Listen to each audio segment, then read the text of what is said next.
Në mbrëmjen e qetë që kishte zbritur mbi shtëpinë e Big Brother Kosova, askush nuk e priste që do të ndodhte ajo që banorët dhe publiku kishin ditë të tëra duke pritur. Në obor, dritat e ulta krijonin një atmosferë intime, ndërsa muzika e lehtë që vinte nga brenda sillte një ndjesë ngrohtësie. Bia dhe lavdrimi, të ulur pranë njëri tjetrit në divanin blu, dukeshin më të afërt se kur. Bia, me buzët që tundeshin lehtë nga emocionet, po e shikonte lavdrimin me ato sytë e saj të thellë, plot shkëlqim dhe kuriozitet. Ai, i qeshur, pak i turpshëm e pak i sigurt, po mundohej të ruante qetësinë, ndërsa zemra i rrite më fort se normalisht.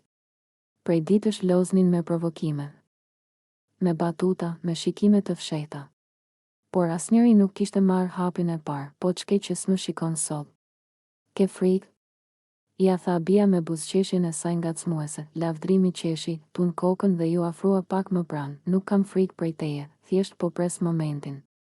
E çfarë momenti pret më?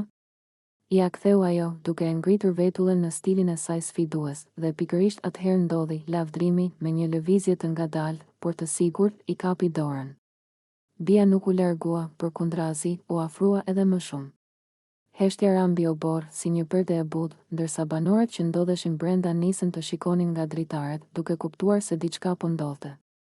Lavdrimi i vendosi dorën në faqe, butë, sikur po prekte diçka të brisht, sytë e tyre u takuan për disa sekonda që dukeshin të pafund, dhe pastaj, pa asnjë hezitim më, ai u përkul dhe e puthi Bian në buzë. Puthja ishte e qetë, e ngrohtë, e sinqertë. Jo thjesht shoh.